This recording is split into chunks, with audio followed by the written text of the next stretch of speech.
The morning I woke up, my daughter-in-law was standing in the living room screaming at our housekeeper and her two young children. "Get out, you're fired, and don't ever come back," she shouted as she threw their bags onto the porch. I started toward them, but my son grabbed my arm. "Dad, don't interfere. This is none of your business." As the housekeeper walked past me, she quietly slipped a folded note into my hand and whispered, "Don't drink anything your daughter-in-law gives you, and whatever you do, don't trust your son." I froze where I stood. Thank you for being here. It means everything. Drop a comment and let me know where you're joining from today. A city, a country, even just a hello. Let's build something together here on Revenge Dad. Please note certain elements of this story are fictional, added to deepen the narrative and the message. Names and settings are not intended to reflect any specific person or place, but what this story teaches you is absolutely worth your time. The door slammed so hard the picture frames rattled on the wall. I stood in the middle of my bedroom and listened to the sound, Fade Richards' footsteps retreating down the hallway, Diane's heels clicking sharp and deliberate on the hardwood stairs, then the distant clatter of the kitchen below, as if nothing had happened, as if this were an ordinary Monday morning in the Hargrove house. My right hand was shaking, not from age, not from the cold, from the crumpled piece of paper I had pressed so tightly into my palm that the edges had left red marks on my skin. I found the armchair by memory and lowered myself into it. My knees ached the way they always did in September, when the first chill came off the Hudson and settled into the old bones of this house. I smoothed the paper open across my thigh and leaned forward, bringing it close to what remained of my vision, two small windows of blurred light in a world that had been growing darker for 3 years. Clara's handwriting was urgent, the letters pressed hard into the paper, as though she had been afraid the words might escape if she didn't hold them down firmly enough. She had written in red ink. I noticed that first. Red, not blue, not black. She had wanted me to see it clearly. I read it once, then I read it again. And then I sat very still with the paper on my knee and let the words settle into me the way a verdict settles into a courtroom, slowly, irrevocably changing everything in the room without making a sound. The pills are not what they say they are. I heard them in the kitchen Tuesday night. Diane said, "By the time the evaluation comes, he won't know what he's signing." Richard said, "What about the money?" Diane said, "All of it, every account, the house, everything." Judge Hargrove, "Please do not take the medication. They are trying to take everything from you. Do not trust anyone in that house, not even your son. My son." I pressed 2 fingers against my eyes and breathed through the pain of it, a deep bending pain that had nothing to do with my vision and everything to do with the 8-year-old boy who used to run down that hallway every evening when he heard my car in the driveway. "Dad, did the good guys win today?" He asked me that question for 6 years straight. Every single evening without fail, rain or shine, whether I had won or lost, or sat through 7 hours of testimony that made me question everything I thought I understood about human nature. He would ask, and I would scoop him up and say, "Yes, son, today they did," even when it wasn't entirely true, because that boy deserved to believe in something. What happened to that boy, Richard? I pressed my palm flat against my knee and forced myself to stop. Grief was a luxury I could not afford right now. Eleanor had told me that once not about Richard, but about a case I had brought home with me, a father I had sentenced who had wept in the courtroom and made me weep in my car on the drive home, and saved the grief for, after Walter. She had set her hand on my face, her voice the steadiest thing in any room she ever entered. "You can fall apart when it's over, but right now someone needs you to hold it together. Eleanor." God, I needed her voice right now. I got to my feet. My legs felt unsteady beneath me, but I locked my knees and made myself stand straight the way I had stood for 30 years when I walked into a courtroom and every person in that room turned to look at me. Posture was not vanity. Posture was intention. It told your body what your mind had already decided. I had decided. I crossed to the window and found the small brass lighter I kept on the sill, a gift from Eddie Callahan 20 years ago, engraved with the scales of justice and the words, "For the man who always knew." My thumb found the wheel by touch and struck it twice. The flame caught on the 3rd try. I held Clara's note to the flame and watched the red ink curl and blacken at the edges. The paper caught quickly. It had been thin, the kind Clara used for grocery lists. Within 15 seconds, there was nothing left but a small curl of ash that I carried to the bathroom and dissolved under running water. I had memorized every word. I did not need the paper anymore. Back in the armchair, I sat with my hands folded on my lap and began to think not with the panic of a frightened old man, but with the deliberate, methodical calm of someone who had spent 3 decades sorting truth from deception for a living. I thought about what I knew. I thought about what they didn't know that I knew. And I thought about the distance between those two things, and how wide that distance was, and what a man with patience and 30 years of courtroom experience could do with a gap that wide. It was considerable. Your greatest weapon was never your gavel. Eleanor used to say her eyes bright with the particular warmth she reserved for moments when she was absolutely certain she was right. It was your patience, Walter. It has always been your patience. She was right. She was always right. 3 soft knocks on the bedroom door. Then Diane's voice, warm as syrup, smooth as river stones. The kind of voice that had probably charmed every room it had ever entered until you listened carefully enough to hear what was underneath it. "Walter, honey, it's time for your morning medication." I looked toward the door. My heart was hammering against my ribs hard enough that I was almost certain she could hear it through the wood. But I made sure of my face, first arranging it into the expression of a tired, confused old man who had just been upset by a difficult morning and needed his rest. Then I called back, and my voice came out perfectly steady. "Come in, Diane. I've been waiting." The door handle turned. She came in carrying a small wooden tray. I could hear the difference between wood and plastic, the slightly heavier footfall when someone is balancing something in front of them, rather than swinging their arms freely. Diane always carried the tray the same way, precise, controlled, the way she did everything. "Here we go," she said, and her voice was the temperature of warm honey. "2 with water, just like Dr. Reeves prescribed. You doing okay this morning, Walter? That whole situation downstairs, I want you to know, I feel terrible about it." She did not feel terrible about it. I had spent 30 years listening to people tell me things they did not mean, and the tell was always in the breath, before the sentence too short, too prepared, like an actor who had run the line too many times in rehearsal. "I'm fine," I said. "Just tired." "Of course you are." She set the tray on the side table beside my chair. I heard the pills rattle softly in the small cup, 2 of them always to one white and one pale yellow, though I had long since stopped being able to distinguish the colors clearly. "Here, let me help you." She pressed the cup into my left hand and the glass of water into my right. I let my right hand tremble slightly, not too much, just enough. Just enough to be the old man she expected me to be. "Oh, careful," she started. I tipped the glass. Water splashed across the tray, across her wrist, across the knee of my trousers. Diane let out a sharp breath through her nose, the sound of irritation being swallowed, before it could become something she'd have to apologize for, and immediately bent to pick up the glass from where it had rolled under the chair. The moment her head went down, my left hand moved. I pressed both pills between my index finger and the inside of my palm, a technique I had watched a magician perform at Richard's 8th birthday party, and had never imagined I would need for myself. And when Diane straightened up and handed me a dry cloth from the tray, both pills were gone from the cup. "I'm so sorry," I said. "My hands aren't what they used to be." "Don't apologize." Her voice had recovered its warmth, but underneath it I could feel the thin wire of her frustration pulled tight. "I'll get you fresh water. Just wait right there." She went to the bathroom. 30 seconds. I reached into the gap between the cushion and the arm of the chair and deposited both pills into the small fold of fabric I had created there the night before by working a seam loose with my thumbnail. They slipped in without a sound. When Diane came back, I accepted the new glass with shaking hands and mimed swallowing. She watched me for exactly 4 seconds, I counted, then picked up the tray and left. I exhaled slowly through my nose. That was day 1. By day 2, I had refined the technique. The pills went under my tongue, now tucked into the soft hollow, beneath where Diane couldn't see them, even if she peered close, which she occasionally did, with the focused attention of someone checking their work.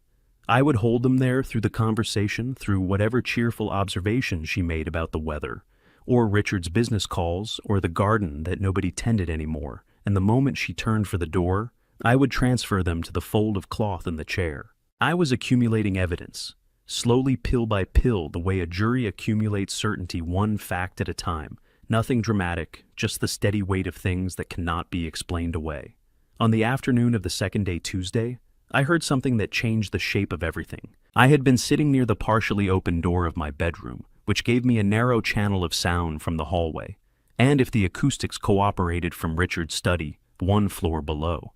The old houses were built before insulation was a priority, and sound moved through the Hargrove estate, the way water moved through limestone, finding every crack traveling farther than anyone expected. Diane's voice came up through the floor, clipped and businesslike, the warm honey entirely absent. The psychiatric evaluation is scheduled for Friday morning, Dr. Reeves confirmed. A pause, she was on the phone. Once the incompetency declaration goes through, the power of attorney activates automatically. Everything transfers. The house, the accounts, the portfolios, all of it. Another pause longer. No, he doesn't suspect anything. He's confused and grieving and half blind. He's exactly where we need him to be. My jaw tightened so hard I felt the ache of it in my back teeth. Friday. They had scheduled Friday. That was 3 days away. I sat with that knowledge for a long time, turning it over in my mind the way I used to turn a piece of evidence over in my hands before a trial, looking for every angle, every implication, every weakness in their construction. The incompetency declaration was the heart of it. If a court-appointed psychiatrist evaluated me and found me mentally incapacitated, and if Diane had already arranged for that psychiatrist to find exactly what she needed him to find, then I would cease to exist as a legal person. Walter Hargrove, 30 years on the New York State Supreme Court bench, would become a signature on a page that someone else controlled, not while I was breathing. I reached for the telephone on the side table. It was the old landline. Richard had kept it connected, because I couldn't manage a smartphone anymore, and because it gave him some comfort, I think, to believe I was too diminished to use anything more sophisticated. He was wrong about that. He had been wrong about several things. I lifted the receiver and held it to my ear. And then I heard it. It was faint, barely there, the ghost of a sound beneath the dial tone. A soft electronic hum that pulsed once every 4 or 5 seconds, so subtle that anyone who hadn't spent 30 years presiding over wiretap cases would have dismissed it as line noise. I had presided over 11 wiretap cases. I knew exactly what I was hearing.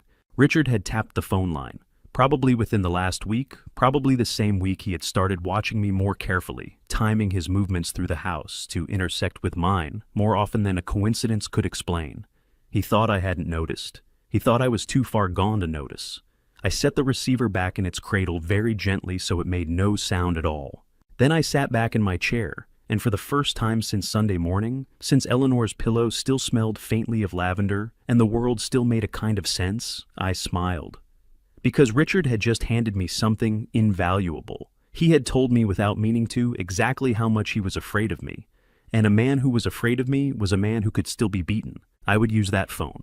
But I would use it on my own terms at a time of my choosing to say exactly what I needed Richard to hear. I just needed one more night to get everything into place first. The house had a different sound at night. During the day it was full of Diane's careful movements and Richard's telephone voice. At night, when they retreated upstairs, I could hear what was underneath. The oak staircase, the grandfather clock, the slow breathing of a house that had held a family for 40 years. I lay in the dark and let myself remember. Richard at 8 years old, sliding the last 4 steps in his socks. He would crash into the kitchen, wrap both arms around Eleanor's waist, and she would pretend to stagger. "Richard Allen Hargrove, you are going to knock me into next Tuesday." And he would laugh, that big unguarded laugh that came all the way from his stomach. My chest ached with the memory of it. When had that laugh disappeared? Somewhere in his 20s, when Diane entered the picture. Sharp eyes, a slow way of making Richard feel that what he had was never sufficient. I had not fought hard enough, a fair judge, a passive father. The clock struck 2. I sat up in the dark. The cold air hit my feet and helped me think. The pills were accumulating in the fold of the chair. The phone call to Eddie was still ahead of me. I knew exactly how I would make it and what I needed Richard to believe when he heard it through his listening device. Not the truth, a version of the truth true in every piece misleading in its impression. And then there was Clara. Clara and the tablet and what Lily's habit of leaving it running on the kitchen shelf had captured 2 nights ago. I had heard Lily mention it that morning while Diane was still upstairs. "Mama, I left my tablet on the shelf again. It was still going when I woke up." A child's passing comment, but some reflex that 30 years on the bench never released had snapped to attention. If that tablet had been running in the kitchen on Sunday night, I had heard Richard and Diane there after 10. Then Lily Webb had accidentally created the most important piece of evidence in this case. I acted before Diane came back downstairs. I found Lily's backpack, pressed the tablet inside, along with a note written that morning in the dark by touch. Whether it had worked, I would not know until Clara found it. I had to trust her, the way I had trusted Eleanor, the way I had once trusted Richard. I got back into bed. Down the hall, Richard's footsteps moved toward the bathroom, always a restless sleeper, then water, then silence. Fight for this family, Eleanor had said. I'm trying, sweetheart, I whispered. I promise you, I am trying. Tomorrow night, when they were deep asleep, I would pick up that receiver and make the most deliberately misleading phone call of my entire career. And I would make sure every word was exactly what Richard needed to hear. I waited until 12:30, not because I was afraid, because timing in a courtroom and in life is the difference between a statement that lands and one that dissolves in the air. I needed Richard deep enough in sleep that he would be sluggish when the alert woke him alert enough to hear every word slow enough not to think clearly. A man who is half asleep hears the facts without the instinct to question them. I had used that principle in cross-examination more times than I could count. I dressed in the dark, just the cardigan Eleanor had given me the winter before she got sick. Then I sat on the edge of the bed and listened to the house for a full 10 minutes. Richard's breathing 2 doors down had the slow cadence of genuine sleep. Diane's was lighter, shallower, the pattern of someone who slept the way she did everything else efficiently without waste. Both of them were under. The radiators had gone quiet. The grandfather clock had just struck the half-hour each tone, moving up through the floorboards and into the bones of my feet. I found the telephone in the dark by memory and lifted the receiver. The hum was still there beneath the dial tone, that faint pulsing signature that told me Richard's ears were on the other end of this line, waiting. Good. Let them wait. I had thought carefully about what I would say and what I would not. The key was not lying creates inconsistencies, and inconsistencies get found. The key was truth selectively deployed. Every word I was about to speak to Eddie would be accurate. The impression those words created in Richard's mind would be entirely false. That was a distinction I had spent 30 years living inside, and I was grateful for it now. Eddie picked up on the second ring. His voice was rough with sleep, but sharpened the moment he heard mine. 40 years of friendship will do. That will wire two people so thoroughly that the sound of one voice is enough to bring the other fully awake. Walt. Not a question. A recognition. Eddie. I kept my voice low, slightly unsteady, just enough to sound like a frightened old man rather than a retired judge running a deliberate misdirection. I need your help. I didn't know who else to call. Talk to me. His voice dropped immediately, instinctively. What's happening? It's Richard.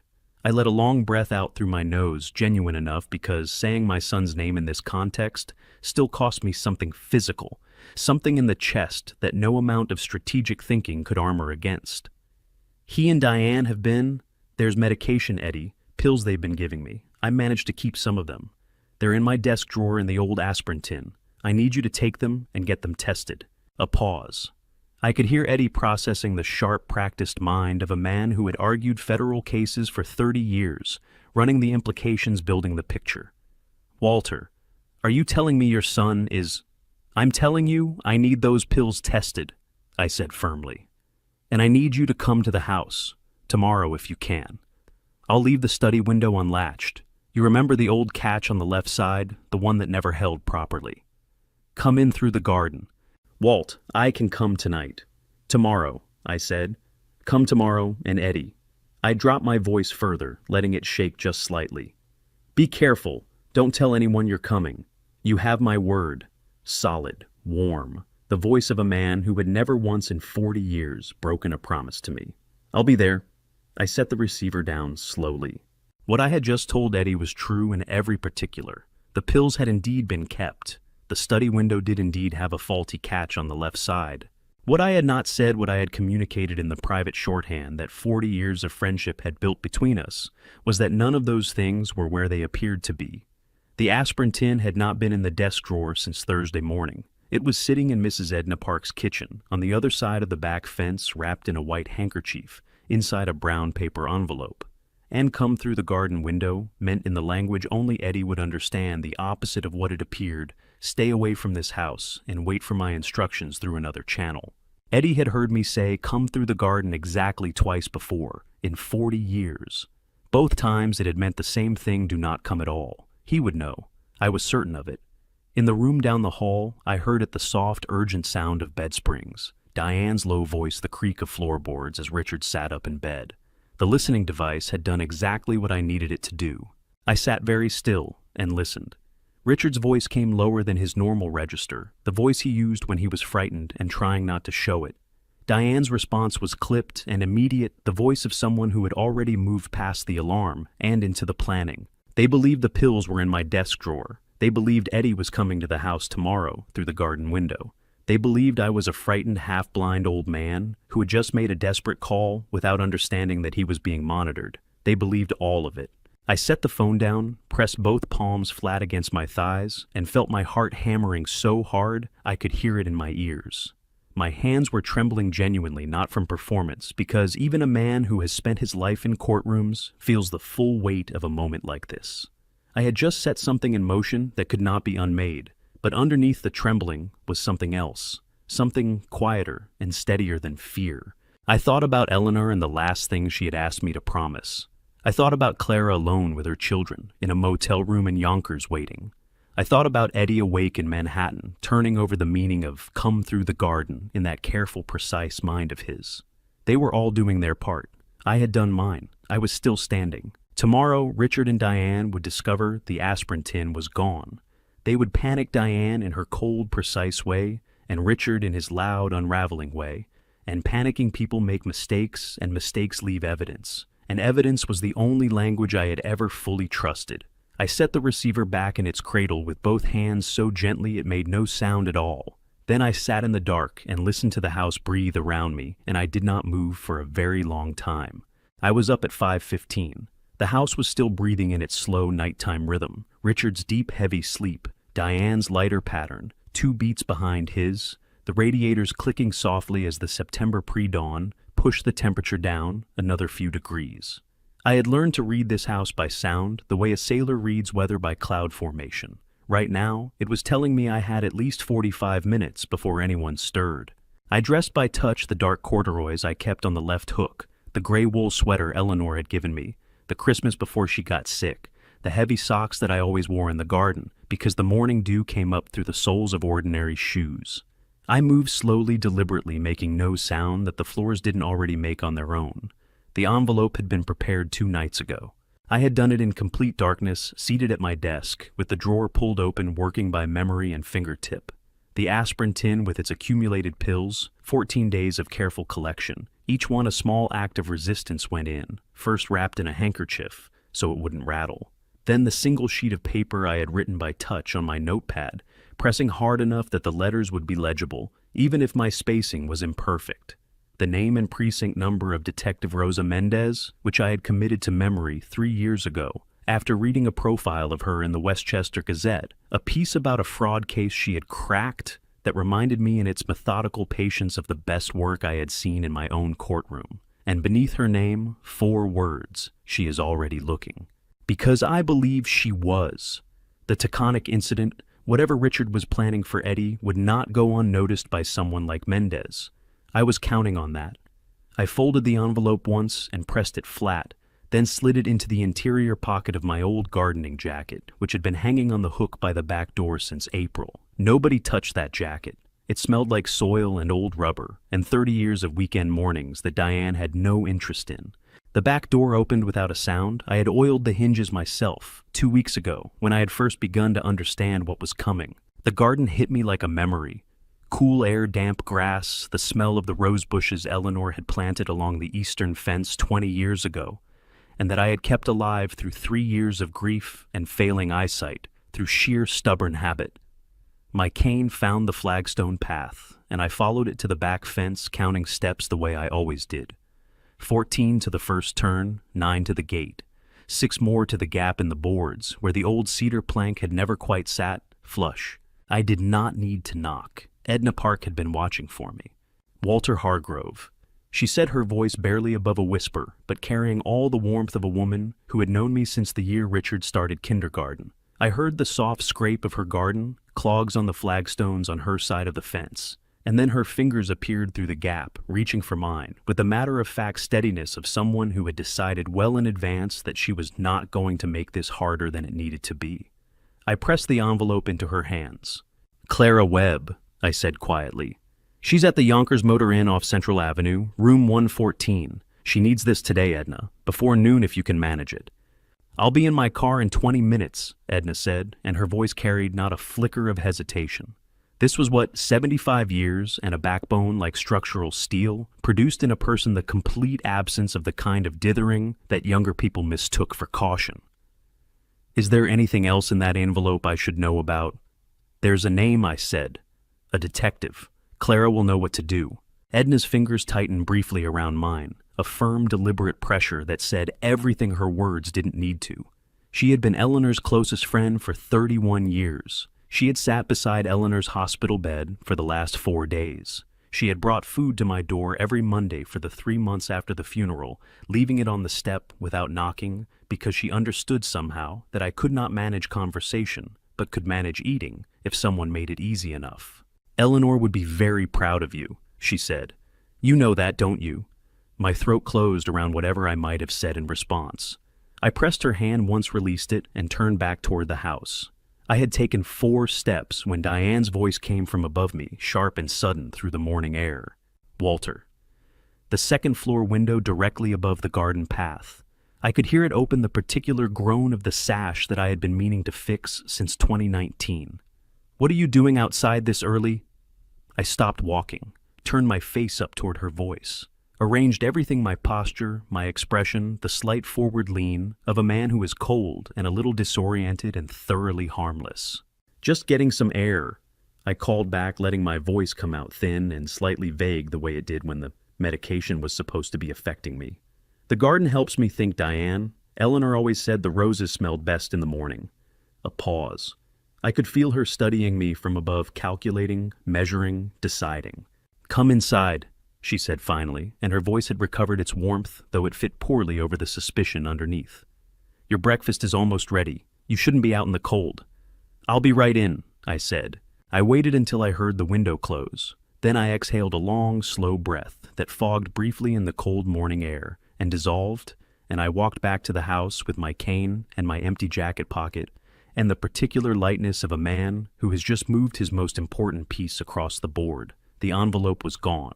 The evidence was in motion. Now I had to wait. Clara told me everything later. Not all at once. It came out in pieces, the way things do when someone has been carrying something alone for too long and finally has a safe place to set it down. She told me about the motel room first, then the tablet, then the knock at the door. By the time she finished, I had the whole picture, and it was one of the most important pictures anyone had ever given me. The motel room on Central Avenue in Yonkers smelled like industrial carpet cleaner and someone else's coffee.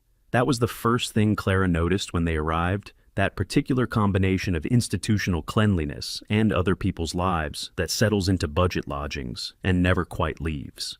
She had not slept in 31 hours. It was Thursday evening, nearly 9 o'clock, and outside the window, the Yonkers traffic had thinned to the occasional passing headlight. Lily and Lucas were finally asleep, pressed against her on either side, both of them exhausted from a night of questions she could not fully answer.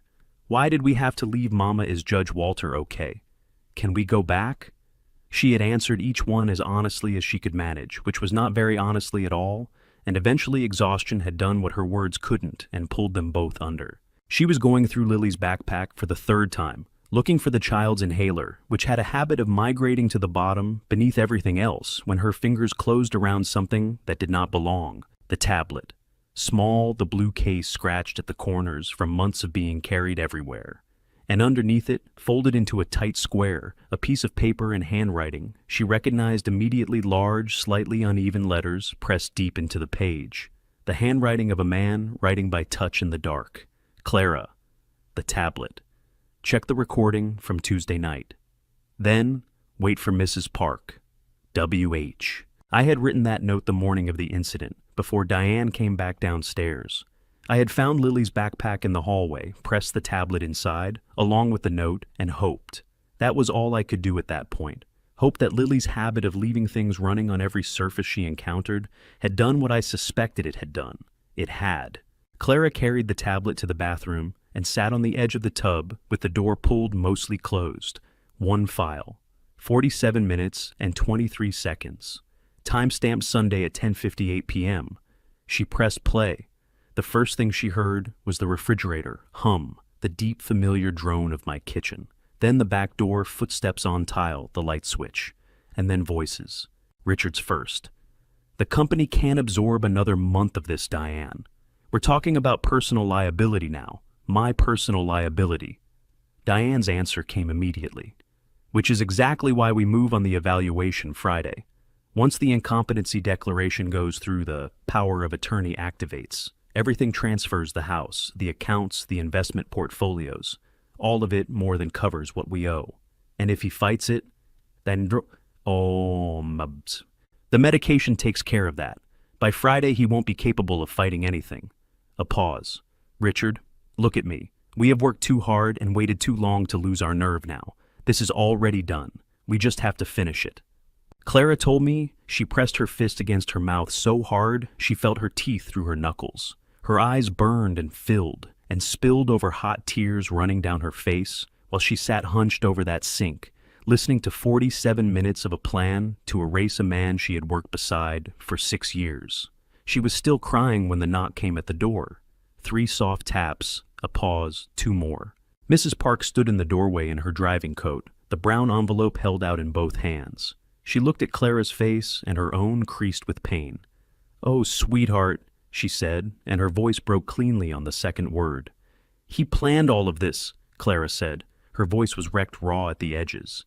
He knew what they were doing, and he planned every single piece of this before they even threw us out. "He's been planning it since the moment he read your note," Edna said quietly. "That man did not survive 30 years on the bench by waiting for things to go wrong." Clara opened the envelope with shaking fingers. The aspirin tin. A folded paper with a name and a precinct number, and 4 words underneath. "She is already looking." She wiped her face with the back of her hand, took one long breath that shuddered all the way down, and reached for her phone. She dialed. It rang twice. Detective Mendez speaking. Clara told me that when she heard that voice, something in her went very still, the way things go. Still right before a decision gets made, right before a person commits to something they cannot undo. She straightened her spine. When she spoke, her voice was steadier than she felt, steadier than she had any right to be at 4 a.m, in a motel bathroom in Yonkers, with her children asleep on the other side of a thin wall. "Detective, my name is Clara Webb. I worked for the Hargrove family. I have 47 minutes of audio that I think you need to hear right now. I have thought about that moment many times since. Clara Webb, alone in a bathroom in Yonkers, 2 sleeping children 30 feet away, making the call that changed everything. She did not hesitate. She did not ask anyone for permission. She simply looked at what she had in her hands and understood what it was for. I had trusted her because she had shown me day after day for 6 years exactly who she was. That night, she proved it in a way that no amount of ordinary work ever could. She called Mendez, and Mendez answered. And everything that came after began in that bathroom at 4 a.m, with a woman who kept her voice steady because she had made a promise, not to me, not out loud, but to herself, that she was not going to let me down. She didn't. I learned what happened inside that house on Thursday afternoon from 2 sources: Tommy Briggs, who told it to Detective Mendez and then told it again on the witness stand 3 months later, and the digital forensics report that reconstructed every text message and voice clip Diane had assembled that day. Between those 2 accounts, I can tell you what happened almost minute by minute. I have gone over it enough times that it no longer feels like someone else's story. It feels like something I watched through a window. Diane did not panic. I want to be precise about that because it matters. Panic would have been manageable. Panic makes mistakes, and mistakes leave evidence. What Diane did instead was something far more dangerous, she thought, and then she acted.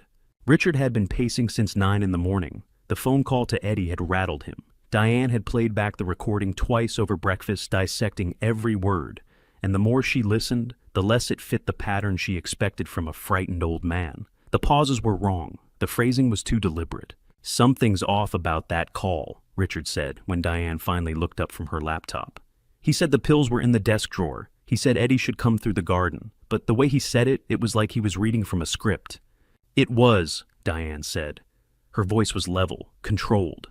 Which means he knows the line is tapped, which means he's been performing for us. She closed the laptop halfway and looked at her husband.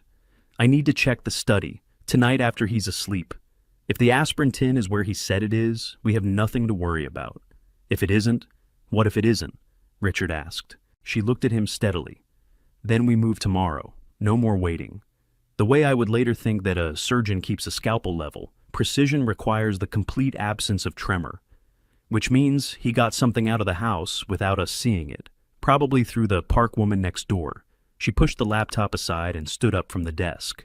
The lawyer is the problem now. If Callahan reaches the police with whatever Walter gave him, we are finished tonight. She walked to the window, then turned back to face Richard. So we deal with Callahan before he gets there. Richard's pacing stopped.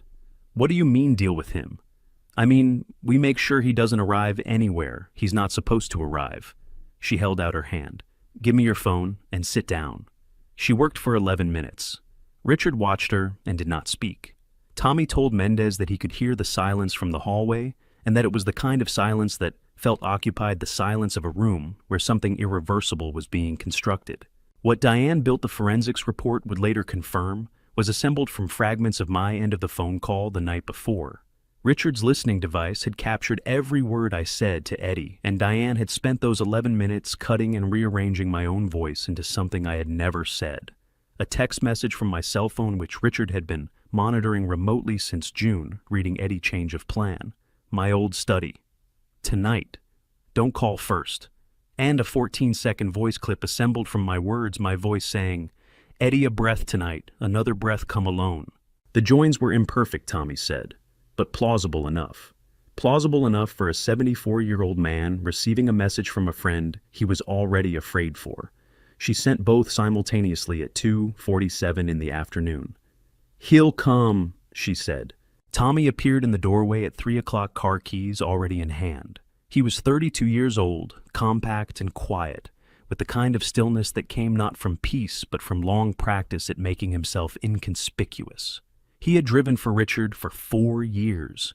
He was good at his job because he understood that his job fundamentally was to be invisible. We're going out tonight, Richard said. Late, Taconic north of exit 13. I'll tell you the rest when we're in the car. Tommy's eyes moved just briefly, just a fraction, to Diane. She was looking at her laptop screen. Yes, sir, Tommy said. He turned and walked back down the hallway.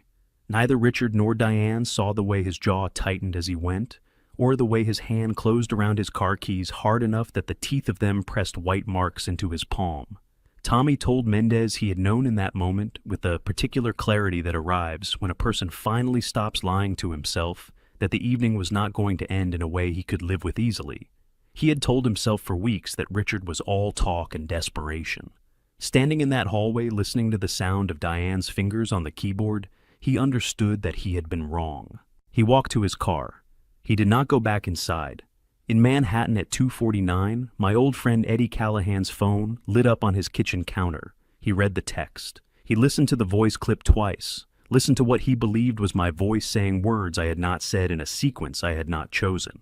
He felt his chest tighten with the particular fear of a man who loves someone and has been waiting for the news to get worse. He picked up his car keys. He did not call first. He drove north into an evening that was turning wet and dark over the Taconic Hills, and he did not know, could not have known, that on a stretch of road near exit 13, a black SUV was already waiting. I think about that drive sometimes. Eddie alone in his car, the rain starting, the wipers going, thinking about me, not about himself, about me. That was Eddie Callahan in its entirety, 74 years old, moving toward danger without hesitation, because his friend needed him without even knowing that his friend had already taken care of it. The word for that is not loyalty. Loyalty is what you owe someone. What Eddie had for me went deeper than debt. It was the kind of thing that does not have a clean name in English, the kind that only shows up in the moments when it is most needed and costs the most to give. He drove north. The rain came down harder, and I sitting in my armchair 3 floors up in Upper Westchester, listening to the house breathe, not yet knowing what was happening on the Taconic. I was counting on him to stay safe. I had not counted on Diane being as fast as she was. I was not there. but I have reconstructed it since from Eddie's testimony, from the state police report, from the traffic camera footage that Hayes pulled from the Taconic Authority servers 3 days later. I have gone over it so many times that it lives in my head now, like something I witnessed, which is its own particular kind of grief. The rain started around 10:30 and came down hard by 11, the kind of driving September rain that turns the Taconic into a black mirror and makes every curve feel like a suggestion rather than a certainty. Eddie was doing 52 in a 60 zone, which was always Eddie. The man had never driven faster than he needed to in his life, on roads or anywhere else. He told me later from his hospital bed that he had been thinking about me the entire drive, not with worry exactly, with the focused practical concern of someone who has identified a problem and is moving toward it. He had been running through the options in his head, what to say to the police, which prosecutor to call first, whether the forensic evidence alone would be sufficient, or whether they would need his testimony as well. He had been so absorbed in the logistics of helping me that he had not thought to be afraid for himself. That, he said, was probably a mercy. He was 2 miles north of exit 13 when the headlights appeared in his rearview mirror. They came up fast. Too fast for the conditions, too fast for the curve ahead. The kind of speed that is either reckless or intentional. And on a wet road at midnight with no other cars in sight, recklessness and intention produce the same result. Eddie registered them, the way an experienced driver registers an anomaly. A quick assessment, a slight tightening of the hands on the wheel, an instinct to move right and give the vehicle room to pass. He did not have time to do anything about it. The impact came at the rear left quarter panel, a single deliberate strike at the precise angle necessary to transfer maximum rotational force to the front of the vehicle. Eddie's sedan snapped right overcorrected. Left hit the guardrail on the passenger side with a sound that the couple who would later find the scene described as something between a crack and a boom, and went over the embankment in a long, rolling fall that the official report would later describe as approximately 60 feet of lateral displacement before coming to rest against a tree line, which was the clinical way of saying the car rolled 4 times through wet grass and loose soil and darkness and stopped only because a stand of old hemlocks that had been growing on that hillside for 60 years happened to be there. The hemlocks held. They were the reason Eddie Callahan was alive. In the SUV on the road above, Richard stepped out into the rain. He stood at the guardrail for perhaps 20 seconds, looking down into the darkness where the embankment fell away below him. The rain hit the back of his neck and plastered his shirt to his shoulders. He could not see the car. The hillside was too steep, and the night was too dark, and the hemlocks were too dense. He could see only the bent guardrail, the long dark scar in the wet grass, and the absolute absence of sound from below. No engine running, no horn, no voice. He stood there for 20 seconds. Then he got back in the car and said, "Drive." 1 word, that was all. In the driver's seat, Tommy Briggs had not moved. His hands had been at 10 and 2 on the wheel since they left the estate 2 hours ago, and they were still at 10 and 2, and he intended to keep them exactly where they were, because if he moved them, he was genuinely uncertain what they would do. His eyes were fixed on the point in the windshield directly in front of him, not on Richard coming back from the guardrail, not on the bent metal catching the edge of the headlights, not on the darkness below, where a 74-year-old man might or might not still be breathing. Tommy Briggs was 32 years old. He had a daughter named Sophie who had just started 2nd grade and who still believed with the complete and unassailable confidence of a 7-year-old that her father was one of the good ones. He had a son named Marcus who was 5 and who had his mother's eyes and who called him Daddy in a voice that made Tommy feel every single time that he was the most important person in the world to at least one living human being. He thought about Marcus saying Daddy as he pulled back onto the Taconic and accelerated north into the rain. He did not look in the rearview mirror. He understood with a clarity that arrived not gradually, but all at once, that looking in the rearview mirror was something he would never be able to undo. So he kept his eyes forward and his hands at 10 and 2, and he breathed through his nose very carefully, and told himself that the sound he was carrying in his chest, the sound of a guardrail bending, and then nothing, was something he would find a way to put down eventually. He drove for 6 miles before Richard told him to turn around and take the service road back to the estate. He drove those 6 miles without speaking, without looking sideways, without doing anything except moving the wheel when the road required it. He dropped Richard at the estate's side entrance and drove to his apartment above the garage and walked up the stairs and sat down on the edge of his bed. He did not turn on the lights. He did not turn on the television. He sat in the dark with his hands on his knees and stared at the wall and did not sleep and would not sleep for a very long time. 12 minutes after Richard said, "Drive a couple in a Subaru Outback," came around the curve north of exit 13 on their way home from a late dinner in Rhinebeck. The wife, Carol, was half asleep against the window, her breath fogging the glass. Her husband, David, was thinking about the coffee maker when his headlights caught the guardrail. He saw the bend first, then the skid marks two distinct sets, one leading to the guardrail, one leading away at an angle that made his stomach drop before his brain had finished processing what he was seeing. He pulled over without saying anything. He got out in the rain and walked to the guardrail and looked down and saw 60 feet below, in the darkness at the edge of the tree line, a single headlight still burning weakly through the broken front panel of a sedan, wrapped around the base of an old hemlock. He ran back to the car. "Carol." His voice came out higher than he expected. "Carol, wake up. Call 911 right now. Right now, not in a minute." Carol sat up. She looked at his face. She dialed. The ambulance reached the scene at 12:19. The paramedics found Eddie Callahan still breathing unconscious, 3 ribs, fractured on the left side, a moderate subdural hematoma that would require careful monitoring but not surgery, and a cut above his left eye that had bled dramatically and looked worse than it was. His seatbelt had held. The airbag had deployed correctly. The hemlocks had absorbed the final impact at precisely the angle needed to stop the car's momentum without crushing the driver's side. And whatever Edward Callahan was made of at 74 years old, whatever combination of stubbornness and constitution and sheer accumulated refusal to yield that had carried him through 4 decades of federal courtrooms and one genuinely catastrophic marriage that had held 2, he was alive. At 2:41 in the morning, Detective Rosa Mendez received a call from Westchester County Dispatch about a single vehicle accident on the Taconic, with impact markings that the responding officer described as inconsistent with standard accident patterns. She was at the scene by 3:15, standing in what remained of the rain, with Hayes beside her flashlight moving slowly across the road's surface. The skid marks told a story. 2 sets of tire tracks, one belonging to the sedan, resting against the hemlocks, 60 feet below. The other belonging to a vehicle that had departed the scene and left behind in the soft asphalt at the point of impact, a gouge that was not consistent with a driver losing control. It was consistent with a driver who had applied force to another vehicle deliberately at speed at a calculated angle. Mendez crouched down and looked at that gouge for a long time. The rain was almost finished, and the road surface held its evidence with the patience of something that had been waiting to be found. She pressed 2 fingers into the edge of the depression, felt the angle of it, and stood up slowly. "This wasn't an accident," she said. Hayes was already writing. "I'll pull the camera footage from the last 2 exits." Mendez nodded. She walked to the bent guardrail and shone her flashlight down the embankment to where the ambulance lights were still pulsing blue and white against the hemlocks.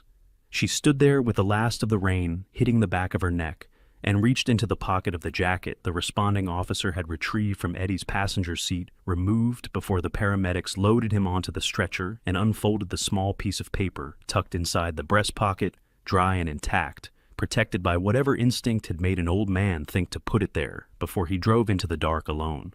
"Walter Hargrove, Hargrove Estate, Upper Westchester.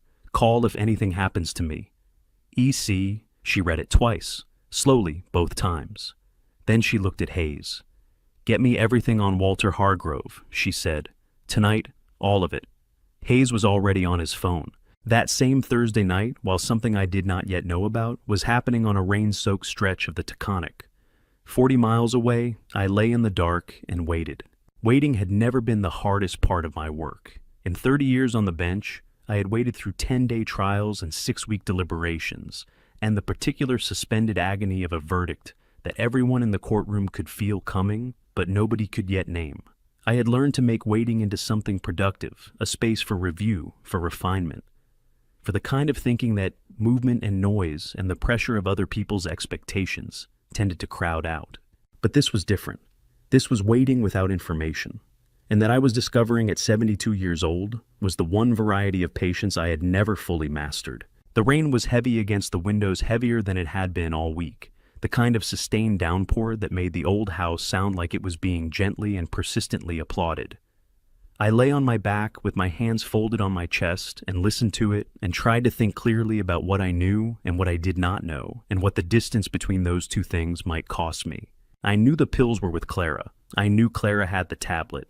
I knew Eddie had received the message, and if I had read him correctly across 40 years of friendship, understood what I was actually asking him to do, which was nothing, not yet just wait and be safe and be available when the time came for him to be useful, in the way only a living person can be useful. What I did not know was whether any of it had worked. That was the part that pressed down on my chest in the dark like a physical weight. The plan was sound. I had gone over it enough times to be confident of that. And false modesty about one's own competence is as useless as false confidence about one's own limitations. But sound plans fail. I had seen it in my courtroom too many times to pretend otherwise. Evidence goes missing. Witnesses recant. People you trusted make decisions you never anticipated. Because people are not variables in an equation, they are human beings with their own fear and their own calculations. And fear especially has a way of producing outcomes that no amount of careful planning can predict. I thought about Clara sitting in that motel room with Lily and Lucas asleep on either side of her, and my chest tightened so severely that I pressed both fists against my sternum and held them there until the feeling passed. She had not asked for this. She had come to work for this family 6 years ago because she needed steady employment and had a gift for caring for people. And she had stayed. Because I believed this. I had always believed this. She was the kind of person who finishes what she starts regardless of what it costs her. She had been thrown out of this house with her children and a suitcase and no notice, and the first thing she had done was make sure I received information that could protect me. The second thing she had done, if the tablet had worked, if Lily's habit of leaving things running on every surface she encountered had captured what I hoped it had, was give me a weapon I could not have manufactured myself. I had not deserved that kind of loyalty. I was not sure anyone fully deserves the loyalty of someone like Clara Webb. You can only try to be worth it. Fight for this family, Eleanor had said. I was fighting. I wanted her to know that. I wanted it badly enough that I turned my head toward her side of the bed, the empty side, the cold side 3 years cold now, and said it out loud into the dark, quietly the way you speak in a room where someone is sleeping. I'm fighting, Eleanor. I want you to know that I am finally fighting. The clock in the front hall struck 2. Each tone moved through the walls and the floors and arrived in my chest like a slow measured heartbeat that belonged to the house itself. Down the hall, I heard Richard's footsteps, his restless 2 a.m. trip to the bathroom, the same as it had been since he was a teenager, the pipes shuddering briefly as the water ran and then went quiet. And then the creak of the bedroom door and the settling of the floorboards as he got back into bed, and then nothing. I breathed, in and out, slow and even. The way I had learned to breathe before delivering a difficult verdict, the kind that was legally correct and humanly devastating, and required you to be fully present for both of those things simultaneously, without letting one overwhelm the other. Tomorrow would be the hardest day. Richard and Diane would discover the pills were gone. They would panic Diane in her cold, precise way, and Richard in his loud, unraveling way. And panicking people make mistakes, and mistakes leave evidence. And evidence was the only language I had ever fully trusted. I just had to get to tomorrow. One more night. One more stretch of dark and rain, and the ticking of Eleanor's clock, and the breathing of a house that had held too much grief and was perhaps finally beginning to release it. One more night, I whispered. And somewhere under the sound of the rain, I thought I heard the house whisper back.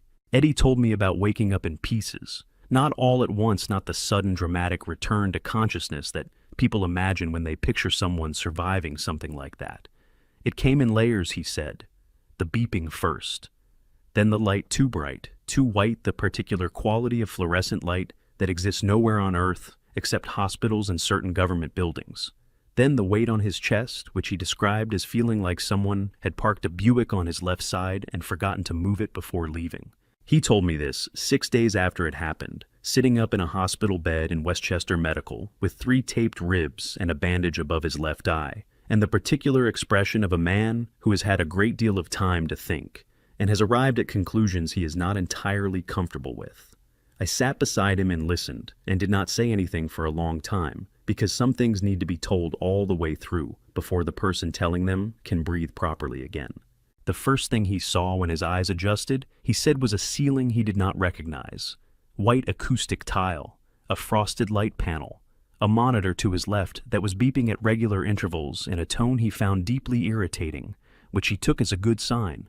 If the beeping annoyed him, he was probably still himself. He turned his head, slowly because his neck informed him immediately that turning his head quickly was no longer an option. A young nurse in blue scrubs was making a note on a tablet computer at the foot of his bed. "Hey," he said. His voice came out as something between a croak and a whisper. The nurse looked up. Her eyebrows went immediately to her hairline. "Mr. Callahan, you're awake." She was already moving toward the door. "Wait." He raised one hand, the one without the clip on it, and the effort sent a white bolt of pain through his left side that made him grunt and press his teeth together hard. 3 ribs. He could feel them, or rather, feel the place where they were supposed to be and currently were not. "I need you to call someone first." "Sir, I really need to—" "Please." The word came out with more force than he expected, ragged at the edges, but carrying enough weight that the nurse stopped moving. "His name is Walter Hargrove. He lives at the Hargrove estate in Upper Westchester. I need someone to call him and tell him I'm—" He stopped, reconsidered. "Tell him I'm at Westchester Medical. Tell him I'm not dead yet." The nurse looked at him for a moment with the expression of someone who has seen a great many things in a hospital at 4 a.m. and has learned to take most of them in stride. Then she said, "I'll pass that along," and went to get the doctor. Eddie lay back and closed his eyes and breathed very carefully around the Buick on his chest. He was alive. That was the operative fact. Everything else, the ribs, the headache building behind his left eye, like a thunderstorm looking for somewhere to land. The dried blood tightening the skin above his eyebrow. Everything else was detail. He was alive, and I was the first person he thought of when he woke up. And that told me something about what our 40 years together had been worth. What I did not know, lying in my armchair in the dark 3 floors up in Upper Westchester, while Eddie was waking in that hospital bed, was any of this. I did not know he had survived. I did not know the hemlocks had held. I did not know that a couple in a Subaru Outback had seen the bent guardrail and called 911, or that the paramedics had reached him in time, or that his seatbelt and the airbag and 60 years of old hemlock trees had combined to keep my oldest friend breathing through the night. I would not know any of it until the following morning. That night I lay in the dark and did not know, and the not knowing was the worst thing I had felt in a very long time. But Mendez knew. She told me the rest of it later, her arrival at the scene, the skid marks, the gouge, and the asphalt. She described standing at the bent guardrail in the last of the rain, looking down the embankment to where the ambulance lights were still pulsing against the hemlocks, and the way the certainty of it settled into her cold and complete and impossible to dismiss. She reached into the pocket of the jacket the responding officer had retrieved from Eddie's passenger seat and unfolded the small piece of paper she found tucked inside the breast pocket. Dry and intact, protected by whatever instinct had made an old man think to put it there before he drove into the dark alone. Walter Hargrove, Hargrove Estate, Upper Westchester. Call if anything happens to me. E.C. She read it twice. Then she looked at Hayes. "Get me everything on Walter Hargrove," she said. "Tonight. All of it." I did not know any of this was happening on Friday afternoon. I did not know Tommy Briggs had walked into the 46th precinct. I did not know the arrest warrant had been signed at 5:47. I did not know that Mendez was already parked outside my gate in the dark with her lights off, waiting for the house to go quiet. What I knew was the sound of Richard and Diane's footsteps on the stairs at 9:47, and the particular quality of silence that filled the house in the minutes before they reached my door. Everything else I would learn later, and when I did, I would understand something that had not been clear to me before, that the chain of events which brought Mendez to my bedroom that night had begun not with a detective and not with a court order, and not with 47 minutes of audio captured by a child's forgotten tablet. It had begun with an old man writing a note on a scrap of paper in the dark, tucking it into the breast pocket of his jacket, and driving north alone into the rain. Eddie had made that decision, and because he had everything else, became possible. I have thought about that chain of events many times since. How everything hinged on a piece of paper the size of a business card tucked into the breast pocket of a jacket that stayed dry by accident, found by a woman who had the instinct to read it twice. How close it all came to going differently.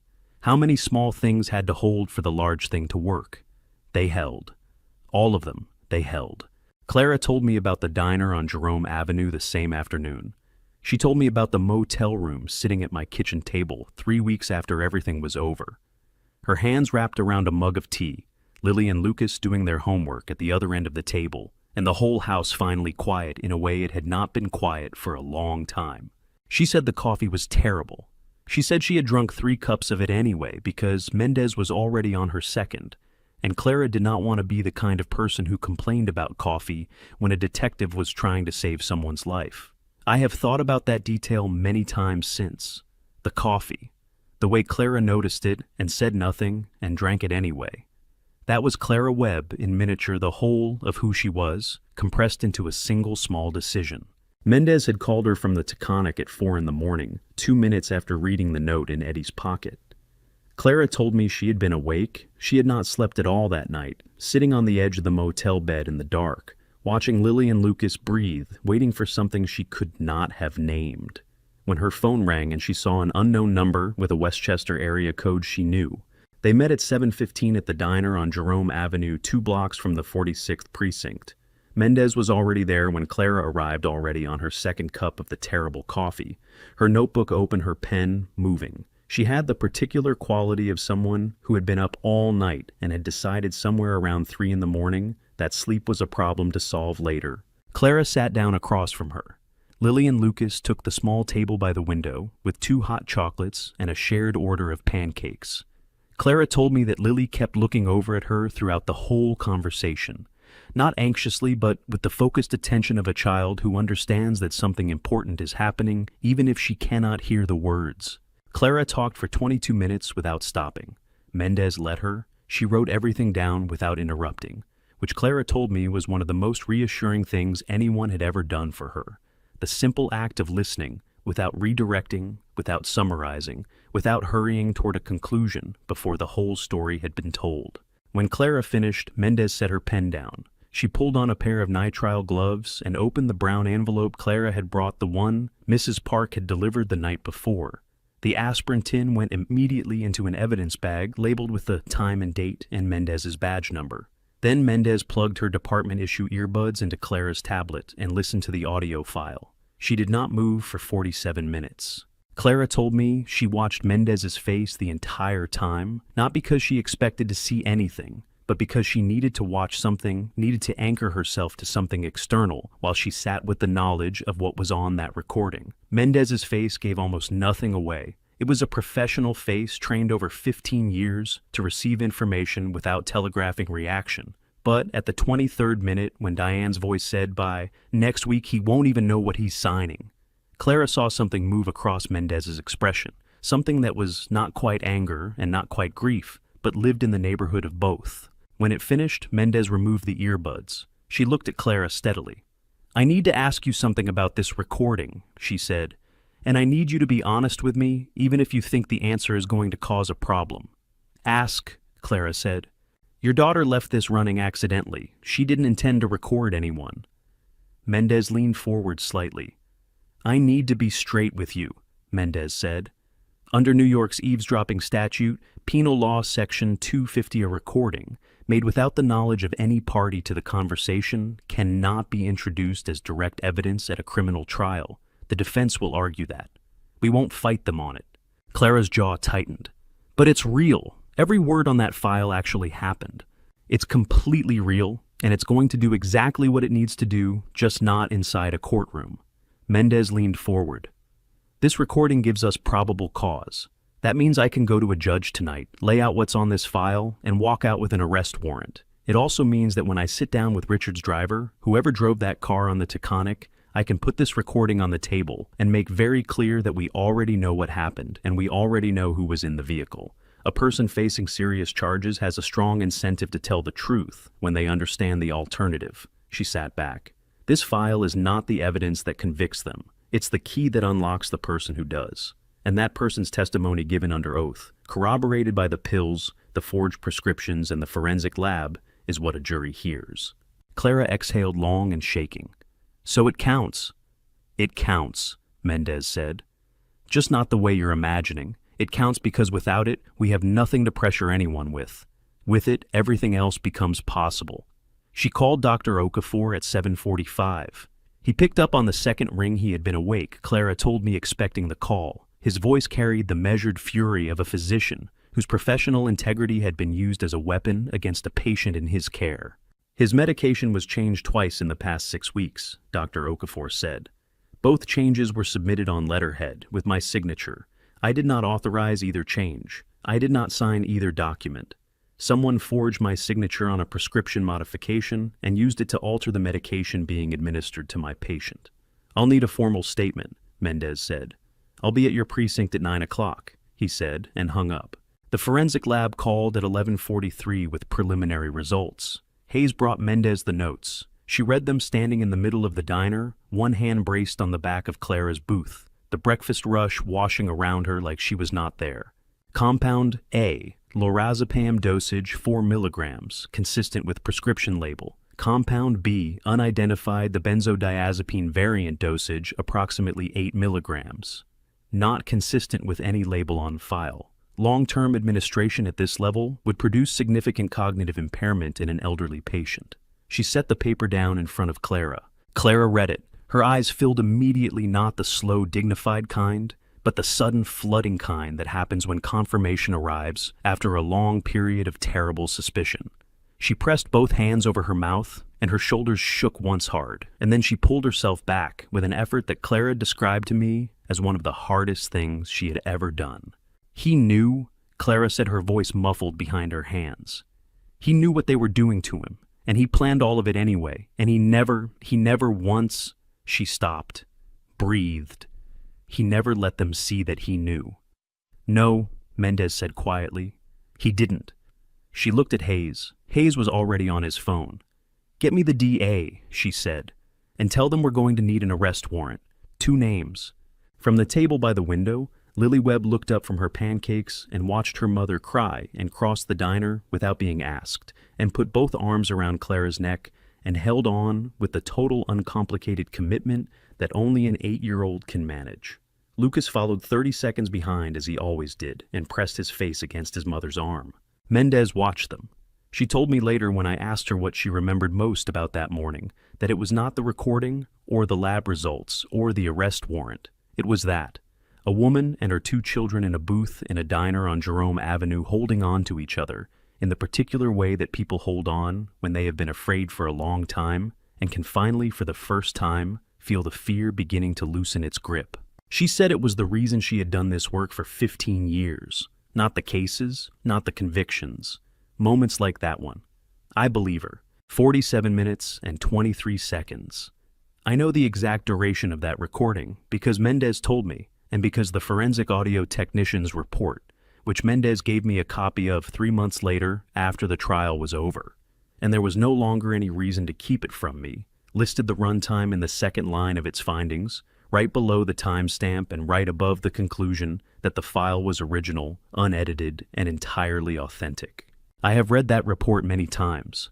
I know it almost by heart now, but what I remember most is not the technical language or the legal conclusions.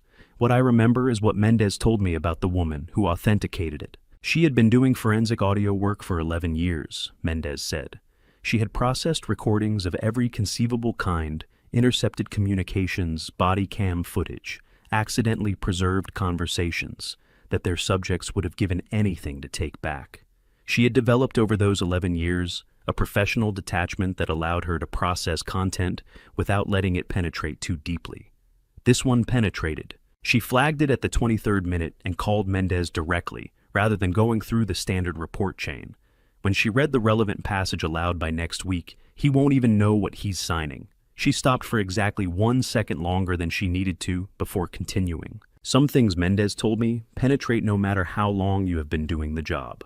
I understood that. I had spent 30 years on the bench trying to hold things at a professional distance, and I could count on one hand the cases that had gotten through anyway. The authentication was complete by noon. The file was original. The voices were distinct and consistent throughout, clear enough for speaker identification without enhancement. 2 segments had been flagged for particular attention in court. Mendez called the DA's office before the report was even printed. That was what was happening at the NYPD lab on 168th Street on Friday at noon. What was happening at the Hargrove estate at the same time was considerably less orderly.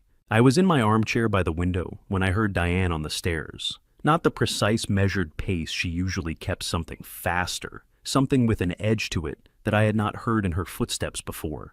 I had been listening to her move through this house for 3 years, and I knew every variation of her step, the way you learn the vocabulary of a sound after enough exposure to its nuances.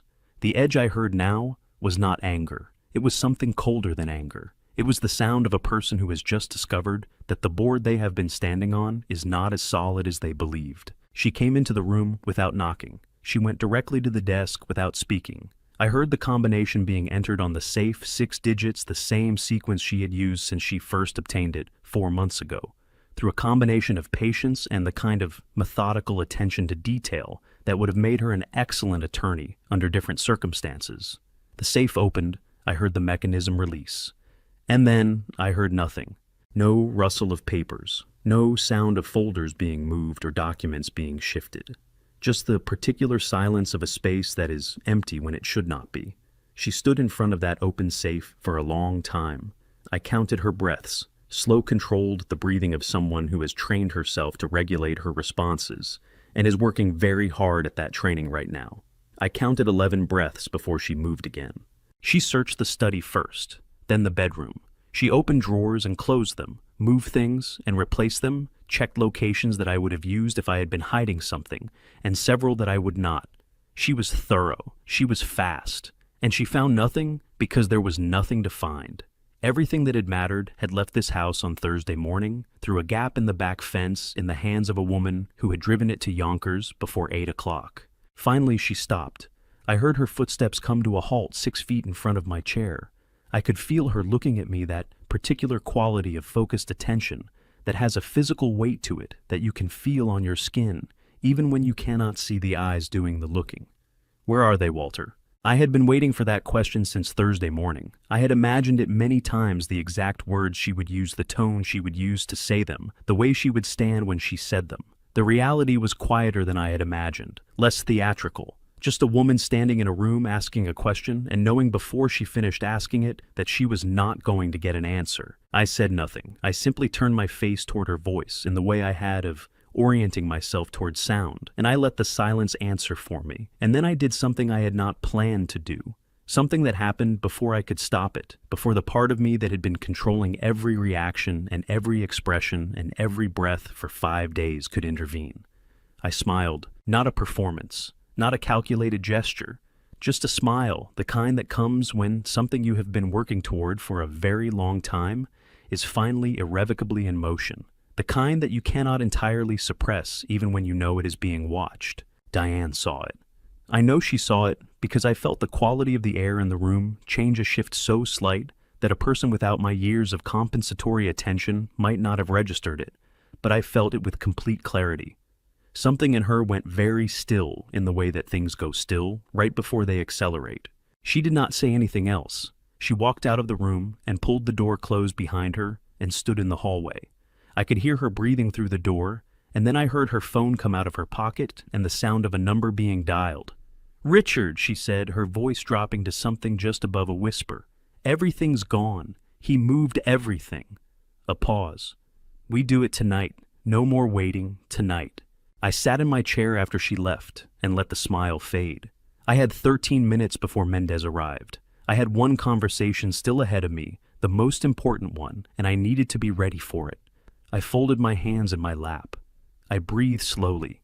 I thought about Eleanor and about the 30 years of courtrooms and about all the times I had sat in a different chair in a different room and waited for the moment when everything that had been building finally arrived. It was almost here. I could feel it the way you feel weather before it breaks, a change in pressure, a particular quality in the air, the sense that the next few minutes are going to be different from every minute that came before. I was ready.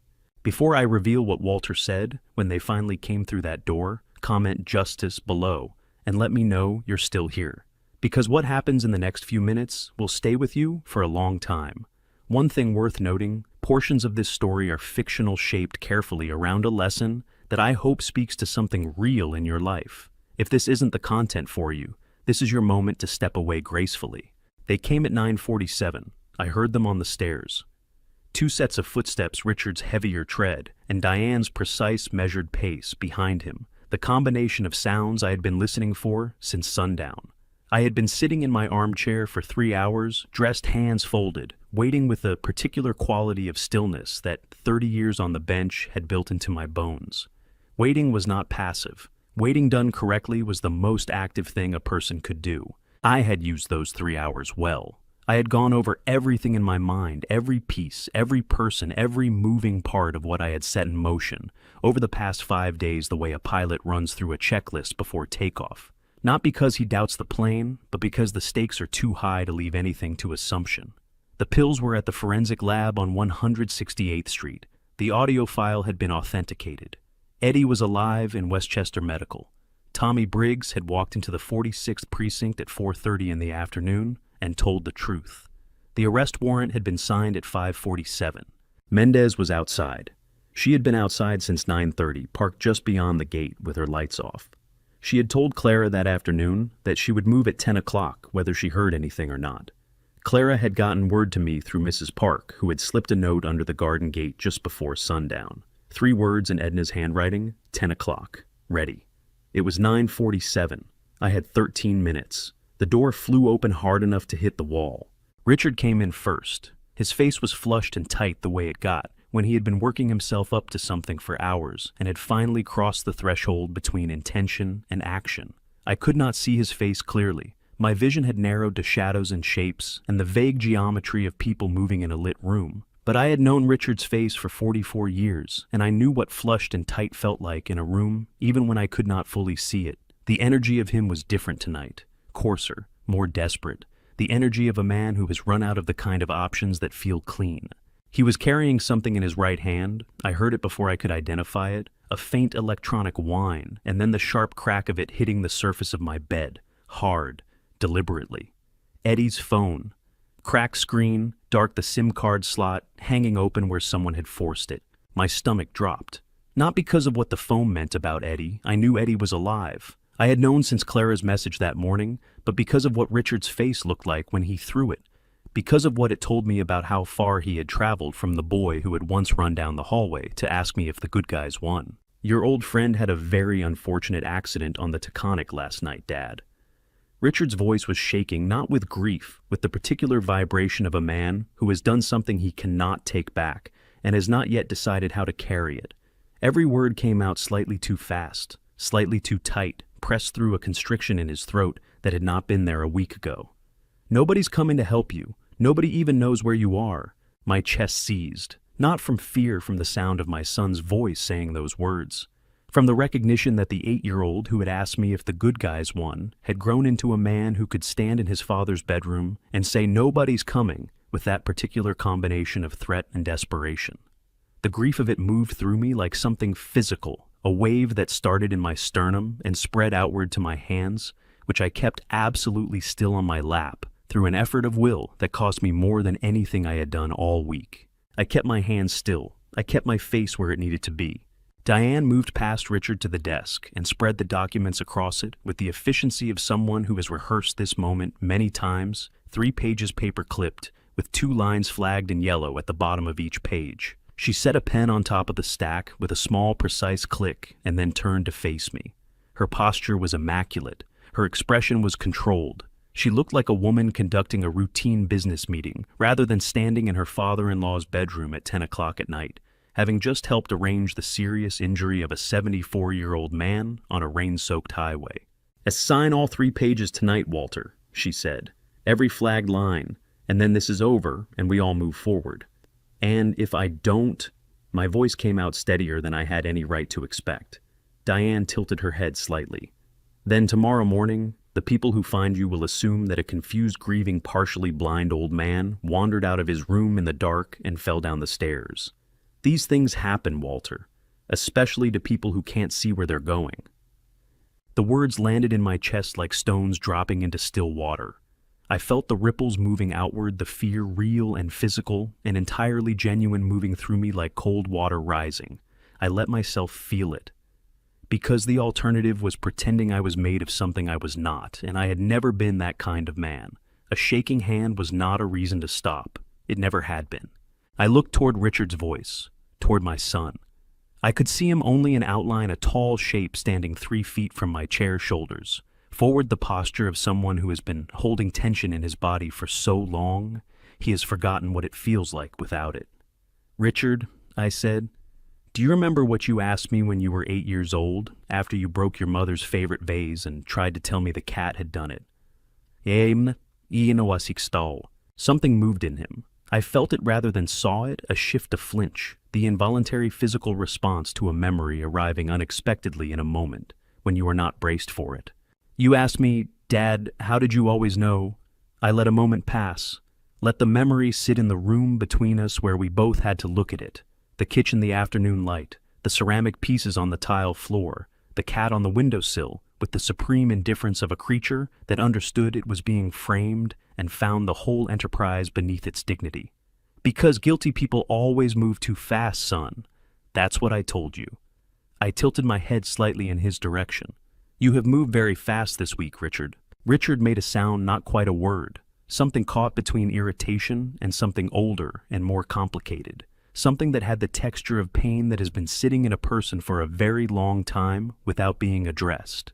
His hand came up and pressed flat against the side of his face, a gesture I recognized from when he was a teenager, from the moments when something reached him that he did not want to let reach him. The room changed. Something had shifted in the quality of the space between us, in the rhythm of their breathing, in the particular weight of the air, when something true has been said in a place where people have been working very hard to avoid the truth. Diane recovered first. She always recovered first. "Sign the papers, Walter." I unfolded my hands from my lap, slowly, deliberately, and placed them on the arms of the chair. "I'll sign," I said. "But first, there's something you should know." Richard took a step toward me. Diane's chin lifted. Her eyes went very still. Outside at the far end of the driveway, a pair of headlights turned slowly off the road and came to a stop just beyond the gate. White headlights, not yet the red and blue, but they were there, and in 13 minutes everything would change. I heard Tommy Briggs tell his story twice.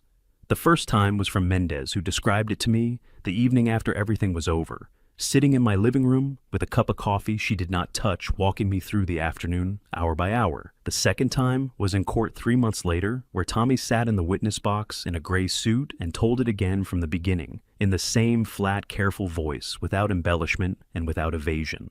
Both times, the part that stayed with me longest was not the evidence, it was the reason. Tommy Briggs walked into the 46th precinct at 4:30 in the afternoon on a Friday without a lawyer, without being summoned, without anyone in the world knowing he was going to do it. He had driven himself there from an apartment above a garage in Upper Westchester alone, and he had walked in through the front door and told the officer at the desk that he needed to speak to whoever was handling the Walter Hargrove case.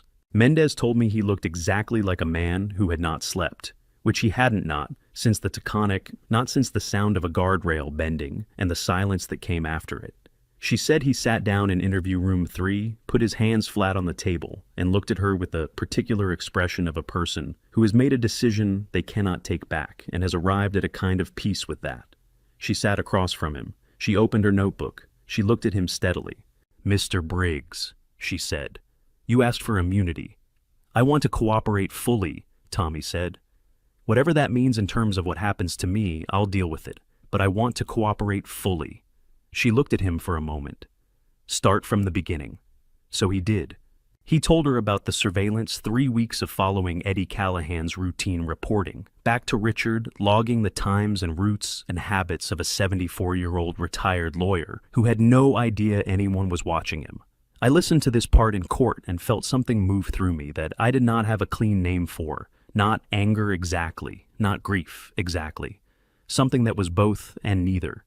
Eddie going about his life in Manhattan buying his groceries and walking his usual route along the river, and having no idea that a man in a car was writing down every move he made.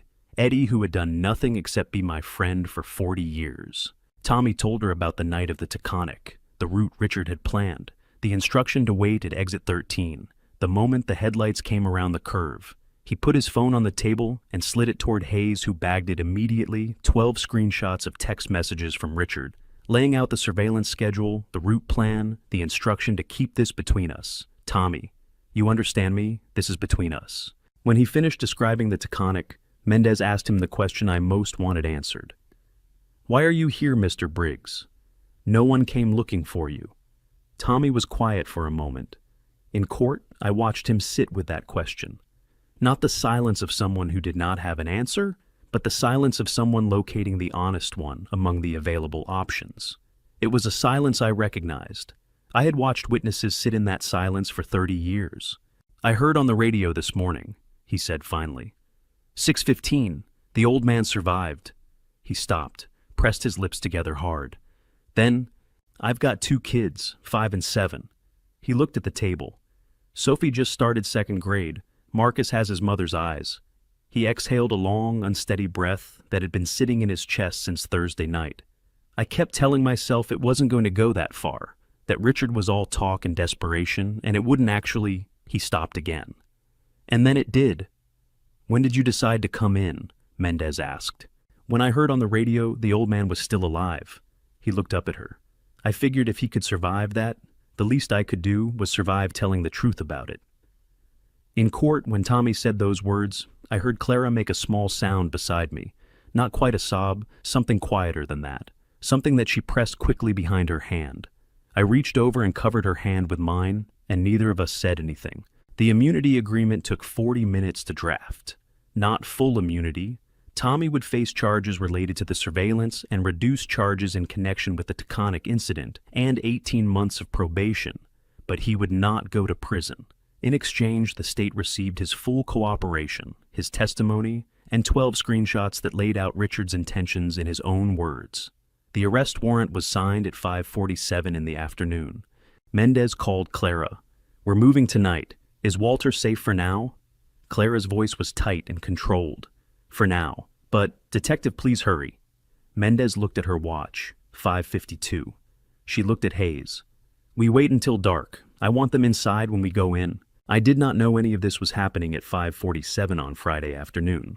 I was sitting in my armchair upstairs, hands folded, counting down to 10 o'clock, reading the sounds of the house, and waiting for Richard and Diane to come through my door. I did not know that a 32-year-old man named Tommy Briggs had just made a decision that would determine everything. I learned it later, and when I did, I thought about what it costs a person to walk into a police station alone, without being asked, without any guarantee of how it ends. I thought about Sophie in 2nd grade, and Marcus with his mother's eyes, and what Tommy was trying to give them, by being the kind of person who tells the truth, even when the truth is about himself. I never spoke to Tommy directly. There are things I would have said if I had things about what it means to make the right call after the wrong one, about how character is not what you do, when it's easy, but what you do when it costs you something. I did not get the chance to say them. But I thought them. I thought them sitting in that courtroom, listening to him speak, and I thought them again later, and I think them still. Some people surprise you. When you have spent 30 years watching human beings at their worst and their best, and every gradation in between, you develop a sense for who people are before they open their mouths. I had Tommy Briggs wrong. I had him filed as peripheral instrumental, a background detail in someone else's story. He was not. He was the hinge the whole thing turned on. "There's something you should know," I said, "about why Eddie drove alone that night." Richard had taken another step toward me. I heard at the shift of weight the creak of the floorboard 2 feet from my chair, the particular sound of a man moving forward because standing still had become intolerable. Diane had gone very quiet in the way that she went quiet when she was recalculating, which was more frightening than anything Richard's body could do in a room. "Eddie didn't take anything with him when he drove out to the Taconic," I said. "No pills, no documents, no evidence of any kind." I kept my voice level and unhurried the way I had kept it for 30 years when reading verdicts that would change someone's life in the next 10 seconds. "Do you know why?" "Stop talking," Diane said. "Because the pills left this house on Thursday morning," I said. Through the back garden, through a gap in the fence, into the hands of a woman who has known me for 30 years and drove them directly to a motel in Yonkers before 8 o'clock in the morning. I heard Diane's breath catch just slightly, just once the smallest possible fracture in her composure. But I had been listening to the sounds people made when the truth arrived uninvited for 3 decades, and I recognized it immediately. The audio recording, 47 minutes of your own voices in the kitchen on Tuesday night, was authenticated by the NYPD Forensic Audio Unit this morning and submitted to the Westchester County District Attorney's Office this afternoon. "You're lying," Richard said, but his voice had changed. The shaking was still there, but underneath the shaking now was something else. Something hollow, the sound of a structure that has lost its load-bearing wall and has not yet fallen, but knows that it is going to. Dr. Philip Okafor provided a formal statement this morning, confirming that his signature was forged on 2 separate prescription modifications submitted in his name over the past 6 weeks. I tilted my head slightly toward Richard. "That's criminal fraud, in addition to the elder abuse charges. Richard, in New York State, elder abuse in the first degree carries up to 25 years. I paused. And Eddie Callahan woke up at 4:15 this morning in Westchester Medical Center, and the first thing he asked the nurse was whether anyone had called Walter Hargrove. The silence that fell was not empty. It was full-packed with the weight of everything that had been said and everything that could not now be unsaid, with the sound of Richard's breathing coming faster and shallower, with the sound of Diane's heels turning on the hardwood floor as she moved toward the window. She stopped moving. Through the glass, I knew she could see what I had been hearing for the past 90 seconds, the lights at the end of the driveway, blue and red, now not just white. The particular rotating pattern of law enforcement vehicles that had pulled in quietly without sirens the way Mendez would do it when she wanted to make sure nobody ran before she got to the door. "You set us up." Diane's voice was something I had never heard from her before. Stripped of the warmth, stripped of the precision, stripped of everything she used it for, down to something raw and unprocessed underneath. "You planned all of this." My hands were trembling on the arms of the chair. I did not try to stop them because some things deserve to be felt, and this was one of them. This exact moment, my son standing 6 feet away, with his life collapsing around him and me having been the one to pull the thread that started it. The grief of that was real. It did not cancel out the necessity of what I had done, but it was real, and I was not going to pretend otherwise. "No," I said. "I didn't set you up, Diane. I stopped pretending that I wasn't watching." I turned my face toward where Richard was standing. "You set yourselves up, the moment you decided that what I had built was worth more to you than I was." Downstairs, the front door came open. Footsteps in the front hall measured purposeful, unhurried. Then on the stairs. Then in the hallway outside my bedroom door.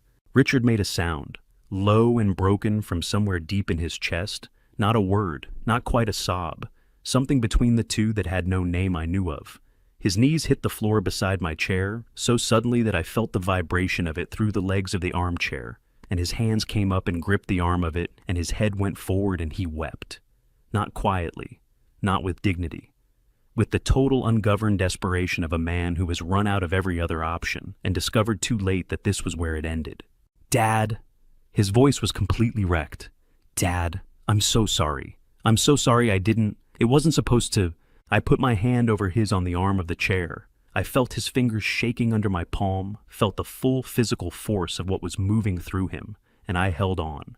My throat closed around everything I wanted to say, everything I had been holding for 30 years, for 44 years, for the entire length of a relationship that had never found the language it needed until right now, when it was almost too late. "Richard," I said. My voice broke on his name. Completely and without warning, it simply broke. "Richard." The door opened. Mendez stepped in with Hayes behind her, and 2 officers I did not recognize, and the room filled with the sounds of law enforcement doing its work. The reading of rights, "You have the right to remain silent. Anything you say can and will be used against you in a court of law." The specific mechanical sound of handcuffs. Diane's voice saying something sharp and clipped that I did not fully catch, because all of my attention was on Richard's hand under mine and the sound of my son crying on the floor beside my chair. They lifted him up. I felt it the moment his hand left mine. The sudden absence of it, the cold. Hayes took his arm gently. "Mr. Hargrove, come with me, please." Richard straightened. I heard him pull in a breath, ragged, effortful, the breath of a man trying to reassemble something that had come apart. He took one step toward the door. Then he stopped. "Dad." His voice was barely above a whisper. "Did you ever love me? Even after all of this?" The room held its breath. I opened my mouth to answer. and then I closed it again, because the answer was too large for this moment, too important to be rushed too full of everything I had never said when I should have said it. Ask me that again, I said quietly, when you can hear the answer properly. Hayes let him out. The door stayed open behind them, and I sat in my chair in the sudden quiet with my hand still on the arm where Richard's had been, and I did not move for a very long time. They took Richard out through the front door at 10:23 in the evening, and the house that had held 4 generations of Hargroves went quiet in a way it had never quite been quiet before. Not the quiet of sleep or of absence, but the quiet of something finished. Something resolved at a cost that would take years to fully reckon. I stayed in my chair for a long time after they left. Hayes had offered to have someone stay with me. I had declined. I needed the quiet the way you need air after a room has been too full of people for too long, and I sat in it and breathed it and let the shaking in my hands gradually subside, which took longer than I would have liked. At some point I would have to answer Richard's question properly. I had told him to ask again when he could hear the answer, which meant when he was not in handcuffs on his way to a processing center, when the shock had settled enough that the words could reach him rather than just landing on the surface of his devastation and sliding off. The answer was yes. It had always been yes. It would always be yes, regardless of what he had done or tried to do, because that was not how a father's love operated. It did not run on a meter that switched off when the reading got bad enough. It ran on something older and more stubborn than judgment, something that had been there before Richard could walk or speak or make a single decision of any kind, and it would be there after all of this was over and done and whatever came next had begun. I would tell him that, when he could hear it.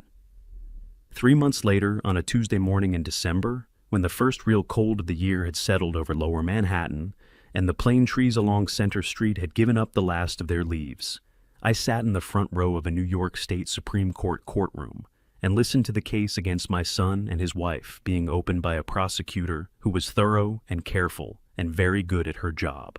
Richard's attorney had been making a great deal of noise in the pretrial hearings about the absence of a valid estate document, arguing that, without a properly executed will or trust on record, the financial motivations attributed to his client were speculative. It was not a strong argument, but it was the argument they had, and they were making it loudly and with the particular energy of a legal team that knows its strongest card is not the law, but the length of time it can make things complicated. The courtroom doors opened at 10:47. I heard the change in the room before I understood what had caused it, a shift in attention. The collective small movement of people turning to look at something, the kind of ripple that moves through a space when someone unexpected has walked into it. The footsteps that came down the center aisle were measured and unhurried, the footsteps of someone who had decided well in advance exactly how they were going to enter this room, and was executing that decision with complete precision. I knew those footsteps. I had grown up with those footsteps. Your Honor, a woman's voice clear and carrying with the particular confidence of someone who has spent a long time in rooms that tried to make her smaller and has stopped accommodating that effort. I apologize for the interruption. My name is Margaret Hargrove. I am the younger sister of Walter Hargrove, and I have documentation that I believe is material to the proceedings before this court. I heard the rustle of the leather satchel. She was carrying the old brown one, the one our mother had given her when she graduated from Vassar in 1978, and that Maggie had carried everywhere, since as a point of personal stubbornness. I heard it open. I heard the sound of papers being laid on the clerk's desk. This is a revocable living trust executed by Walter Hargrove in the state of New York in 2014, Maggie said. It was prepared by the firm of Caldwell and Associates in White Plains, witnessed by 2 independent parties, and notarized by a New York State notary public. Under the terms of this trust, all assets belonging to Walter Hargrove are held in trust. During his lifetime are not subject to any power of attorney arrangement and cannot be transferred, modified, or encumbered without the written consent of the trust's named successor trustee. She paused, and I could hear in the pause the particular pleasure of someone who has been waiting a long time to say what they are about to say. I am the named successor trustee. I have been since 2014. Every attempt made in the past 3 months to obtain a power of attorney, to have Walter Hargrove declared legally incompetent, or to transfer any of his assets by any means, was void from the moment it was attempted. The trust precluded all of it. Richard's attorney said something sharp and objecting. The judge's gavel came down once. There was a great deal of movement and noise that I mostly did not track, because all of my attention was on the sound of my sister's voice, saying the words she had driven 3 hours from Burlington to say, and on the fact that she was here, and on the particular quality of relief that moves through a person, not like a wave all at once overwhelming, but like water, finding its level in a container that has been tilted for too long, slow and thorough and complete. In the hallway afterward, Maggie stood beside me, and neither of us said anything for what I estimated was a full minute. I could hear her breathing. I could smell her perfume, something simple and herbal that she had worn since the 1980s and had presumably decided she was too old to change. The sounds of the courthouse moved around us, footsteps, voices, the distant percussion of doors. "I got your letter," she said finally, "the one through Mrs. Park." "I know you did," I said. "You always were the punctual one." She made a sound, half laugh, half something older and more complicated, the sound of 15 years of unnecessary distance suddenly acknowledged. And then she put her hand on my arm just above the elbow and squeezed once, and I put my hand over hers, and we stood like that in the hallway while the courthouse moved around us and December came in cold through the high windows above the doors. "I should have called years ago," I said. "Yes," she said. "So should I." She squeezed my arm again. "We'll make up for it." Mendez appeared at my left elbow. "Walter." Her voice was quiet and professional, and underneath it, something warmer. "Jury selection starts tomorrow morning. Are you ready?" I straightened. The answer to that question had been 30 years in the making. It had been every verdict I had ever delivered, every piece of evidence I had ever weighed, every moment I had spent learning to trust the system I had served and to believe that it was on balance and over time worth serving. "I've been preparing for this for 30 years, Detective," I said. "I just didn't know this was the case it was for." Maggie laughed fully this time, the way she used to laugh when we were children. Running through the grass behind our parents' house in Vermont, before time and distance and the accumulated weight of unspoken things had made laughing together feel complicated. It felt simple now, remarkably unexpectedly simple. The trial lasted 3 days. I will not recount every hour of it. 3 days in a courtroom produces a volume of testimony and argument and procedural motion that would fill a document far longer than anyone would want to read. And the truth is that most of it was not the kind of dramatic confrontation that people imagine when they think about criminal trials. Most of it was methodical and careful and exhausting, the slow accumulation of fact upon fact upon fact until the weight of it became undeniable. But there were moments. Eddie Callahan came in on the first morning, supporting himself on a cane, his left side still not entirely right. 3 months after the Taconic, the ribs healed, but the body's memory of trauma longer lasting than the trauma itself. He moved slowly, and he moved with pain that he did not hide and did not perform. And the courtroom watched him cross to the witness stand, with the particular attention that a room gives to someone who has survived something. He sat down. He adjusted the microphone.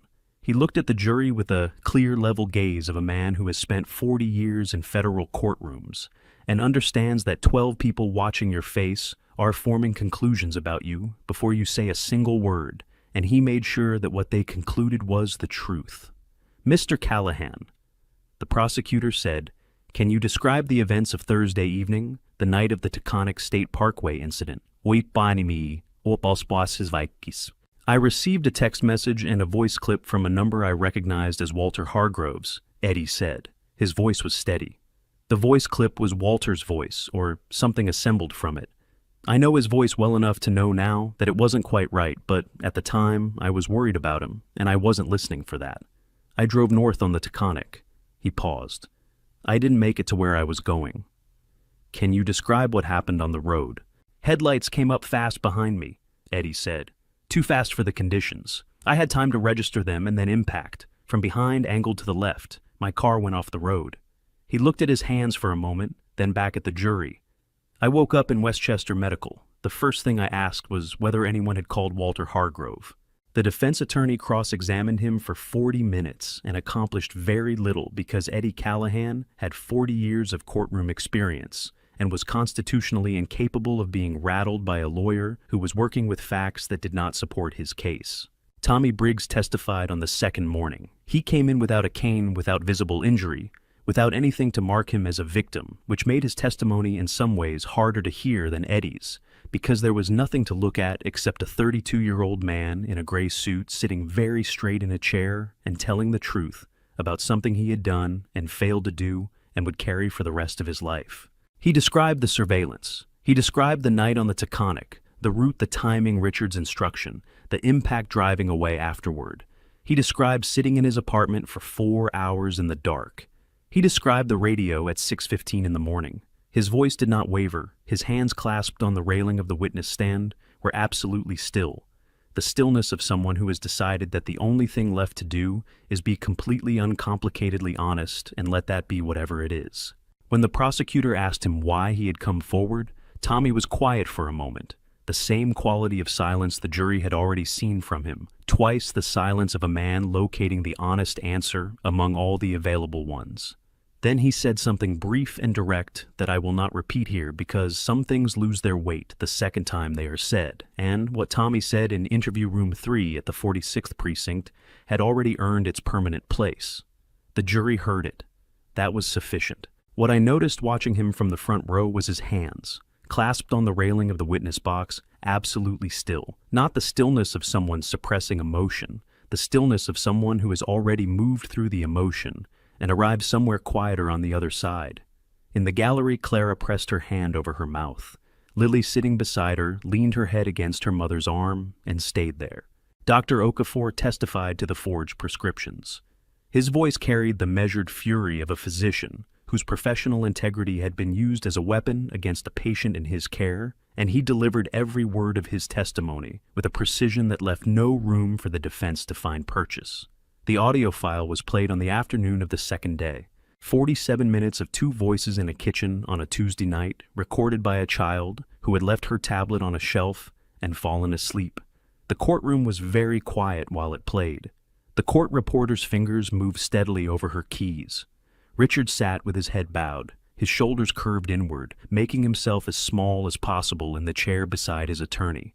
Diane sat perfectly straight and looked at the wall above the jury box, and did not visibly react to the sound of her own voice saying the things she had said, which was its own kind of statement about who she was. At the 43rd minute, Diane's voice on the recording said, "Once they declare him incompetent, Walter Hargrove ceases to exist as a legal person." The jury foreman wrote something in his notebook. 3 other jurors did the same. I took the stand on the morning of the 3rd day. The prosecutor had told me the night before that I did not have to testify, that the evidence was strong enough without it, that putting a 72-year-old blind man on the stand was a risk they could manage around if I preferred. I had told her with more patience than I felt that I had spent 30 years expecting witnesses to come into my courtroom and tell the truth when it was difficult, and that I was not going to excuse myself from that expectation now, because it happened to be personally inconvenient. She had smiled at that. "Okay," she said, "then just tell it like it happened." So I did. I told it from the beginning, the morning Clara was dismissed, the note she pressed into my hand in the rain, the pills, the phone call I had made knowing it was being recorded, the back garden at 5:30 in the morning, the envelope through the fence.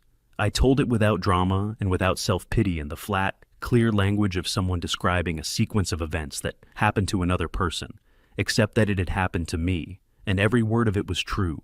When the prosecutor asked me how I had known to trust Clara Webb with the evidence, I said, "Because some people show you who they are without being asked. Clara showed me who she was every day for 6 years. I simply paid attention." When the defense attorney rose for cross-examination and asked me whether I felt that my own son had received a fair process, I looked in the direction of his voice and said, "The process has been exactly what it should be, the same process I served for 30 years. The same process that protects all of us, including my son, from outcomes worse than the one he's facing now. So, yes, it's been fair." The defense had nothing more for me after that. I stepped down from the witness stand and found my way back to the front row by memory, and the light and the sound of Maggie's breath to my left. She took my arm when I sat down. Across the aisle, I could hear Clara telling Lily, in a low voice, to sit still for just a little while longer, and Lily whispering something back that made Clara make a sound that was not quite a laugh, but was related to one.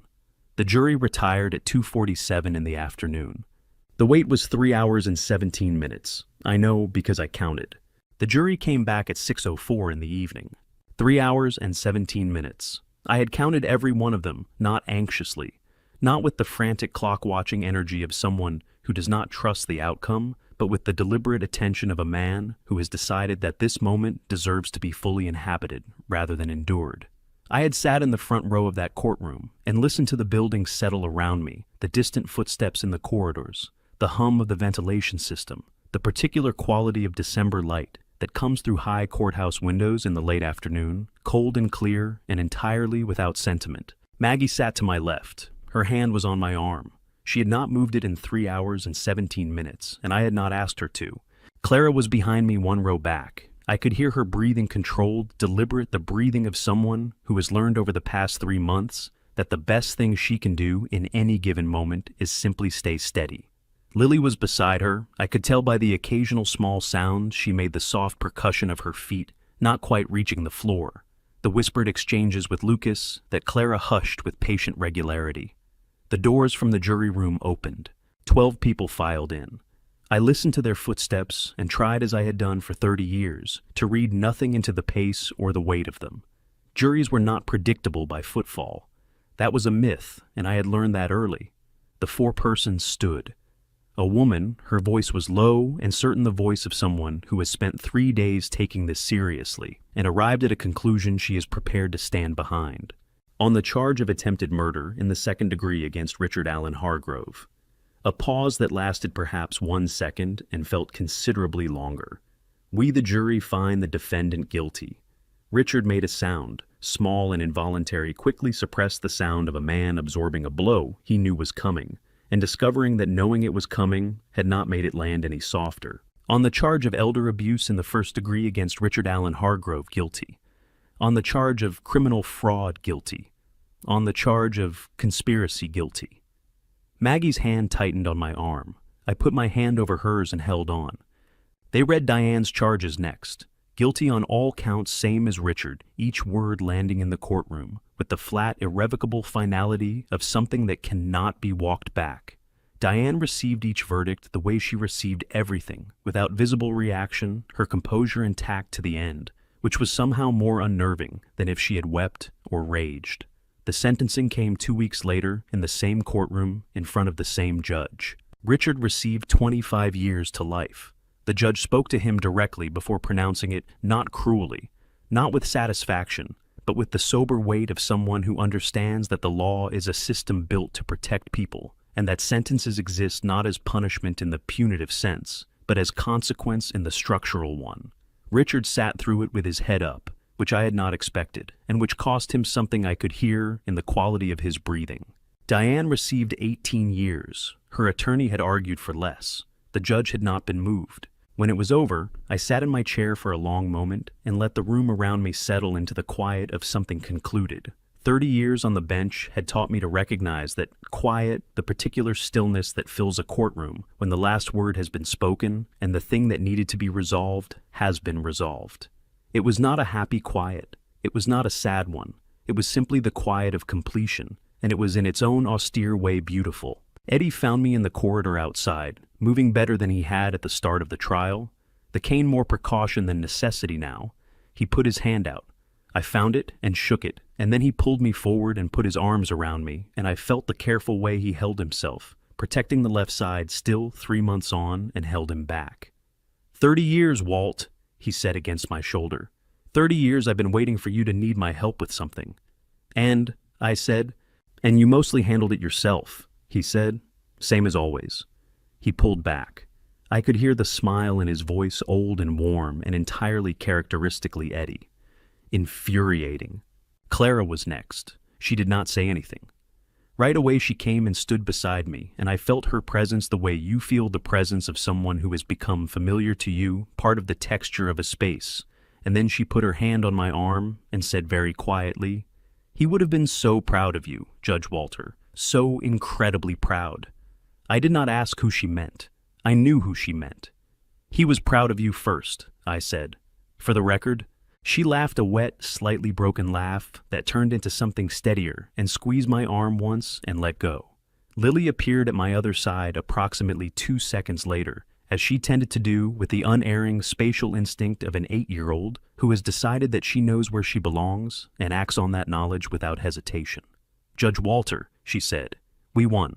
I crouched down slowly, my knees informing me of their opinion of this decision, until I was closer to her level. I found her face with my hand, and she leaned into it the way she always did, unself-consciously, the way children accept touch from people they trust completely. "No, sweetheart," I said. "The truth won. We just helped it along." She thought about this for a moment. "What's the difference? The truth wins whether we help or not," I said. "We just made it faster." She appeared to find this satisfactory. Lucas appeared at her shoulder, silent as usual, and I reached out and ruffled his hair, and he allowed it with the dignified tolerance he brought to most physical affection.